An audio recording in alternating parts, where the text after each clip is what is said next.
ال 404 و 410 بتتحل ازاي على سلة عشان مش لاقي طريقة؟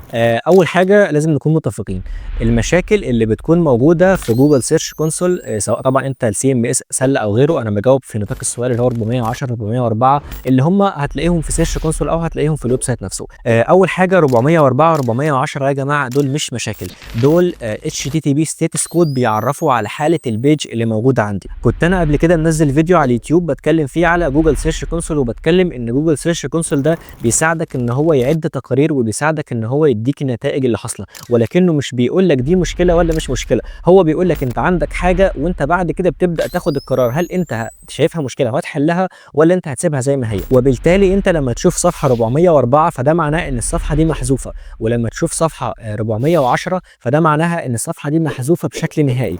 مع العلم ان الفرق ما بينهم نوعا ما في الشكل واحد، ولكن جوهريا هو مختلف. الصفحات ال 404 والصفحات ال 410 بنلاحظ ان ال 410 بتتشال من السيرب اسرع بكتير جدا جدا، وبتتشال من احتماليه ان يتعمل لها كراولنج من تاني ورجوعها بيكون مش حاجه كويسه، مقارنه بصفحه 404 اللي هي مش موجوده بشكل مؤقت اللي انت ممكن ترجعها لاحقا والكلام ده كله. فعشان كده دايما لما باجي بتكلم على 404 و 410 فانا بنصح باكتر من نصيحه. رقم واحد ان انا لو عندي صفحه ريليتد على المنتج بتاعي بشكل كبير ممكن اعمل ريدايركت 301 على الصفحه الثانيه دي، لان انا هنا مثلا عندي منتج عباره عن مثلا تيشيرت مقاس مثلا 30، انا مش بفهم والله في المقاسات بس مشيها كده تمام، والتيشيرت ده خلص فانا مسحته مثلا يعني، وعندي تيشيرت تاني مقاس 31، فانا ممكن بدل ما امسح اوجه المنتج ده على المنتج ده بعباره ان المستخدم اعتقد مش هيفرق معاه كتير نمره واحده في المقاس. السيناريو الثاني ان انا عندي موقع ولكن مش عندي منتجات ريليتد، ففي النوع ده من السيناريوهات انا ممكن اخلي الصفحه دي 410 اللي هو حذف بشكل دائم، لان انا مش هحتاج ارجعها تاني بعد كده. مع العلم في شويه اقاويل كتيره منتشره ان 404 ده حاجه مضره وما الى ذلك، ولكن فعليا الموضوع طبيعي.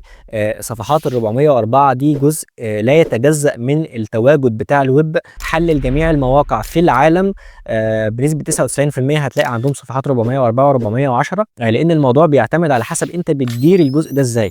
مثلا يعني مش منطقي ان انا يبقى عندي صفحه بتجيب لي 1000 كليك يوميا والكلام ده وفجاه كده اروح محولها 404 واسيبها، اكيد ده مش منطقي. الاولى هنا ان اعمل ريدايركت او اعمل اي حاجه او اوجه المستخدمين لصفحه ثانيه. وبرده مش منطقي ان انا يبقى عندي بال 10000 صفحه 404 وانا موقعي اول عن اخر في 11000 صفحه، وبالتالي الموضوع بشكل بحت بيكون نسبي، رغم ان دايما بفضل انك تستعمل ال 410 لانها بتكون حذف نهائي طالما انا بالفعل اخدت قرار الحذف النهائي.